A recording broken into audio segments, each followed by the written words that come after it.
अस्सलामुअलैकुम, कैसे हैं आप सब। तो सुबह सबसे पहले उठ के मेरा काम होता है किचन में आना, और किचन में आके बच्चों के लिए और मेरे लिए चाय बनाना, नाश्ता बनाना।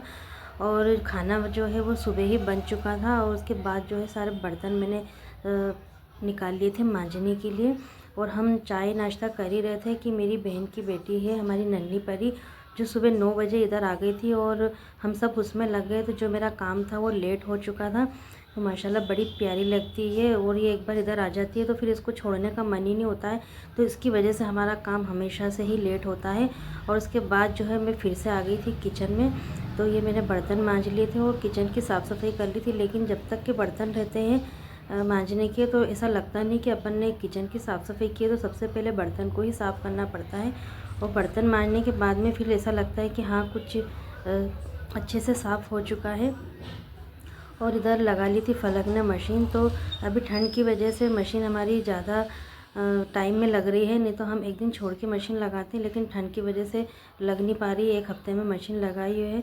तो ये कपड़े भी धुल रहे हैं, और सारे काम से फारिग होके उसके बाद जो है मैं वापस किचन में आ गई थी। तो दोपहर की खाने की तैयारी की, और उसके खाना खाने के बाद में जो है ये आज थोड़ा लेट आए थे, और हमने खाना पहले ही हम खा चुके थे। उसके बाद जो फिर ये आए हैं, फिर इन्होंने खाना खाया, और मैंने फिर से बर्तन साफ़ किए। जो बर्तन वापस से किचन में रखा गए थे मांजने के लिए, एक बार फिर से मेरे हाथों में आने के लिए। तो पता नहीं बर्तन के भी बच्चे होते हैं जो एक के बाद एक पैदा होते रहते हैं। तो मेरे घर पे इतने ज़्यादा बर्तन निकलते हैं कि मैं परेशान हूँ बर्तन मांज मांज के। हम माँ बेटी दोनों ही परेशान हैं बर्तन मांज के।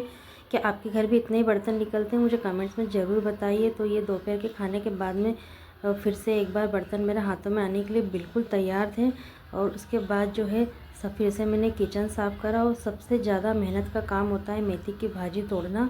और मैं मेथी की भाजी तोड़ ही रही थी कि मेरी बहन की बेटी हमारी नन्ही परी फिर से एक बार इधर आ गई, और वो भाजी बिल्कुल भी तोड़ने नहीं दे रही थी। वो पता नहीं क्या समझ रही थी। तो मैं उसको भाजी उसके हाथों में दे रही थी, तो वो बिल्कुल भाजी को उसके खिलौने समझ रही थी, जो एकदम ले रही थी। माशाल्लाह बहुत प्यारी है ये। आपको ये सुबह भी 9 बजे आ गई थी, तो हमारा काम रह गया था, और ये अभी फिर आ गई है। तो मेरा फिर मेथी की भाजी रह गई थी। और फिर फाइनली मेरी अम्मी को मुझ पर तरस आ गया। तो वो कहने लगी कि खाला भी आई हुई थी, तो बोले भाजी इधर ही लिया, तो हम सब मिलके तेरी भाजी तुड़वा लेंगे।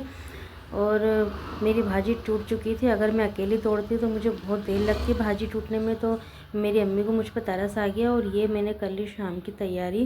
तो शाम को मैंने बना ली थी मेथी की भाजी और मसूर की दाल, और खाना वगैरह हमने खा लिया है। हर काम से फारिग होकर अब हम सोने की तैयारी करते हैं। अब मिलेंगे कल। अल्लाह हाफ़िज़।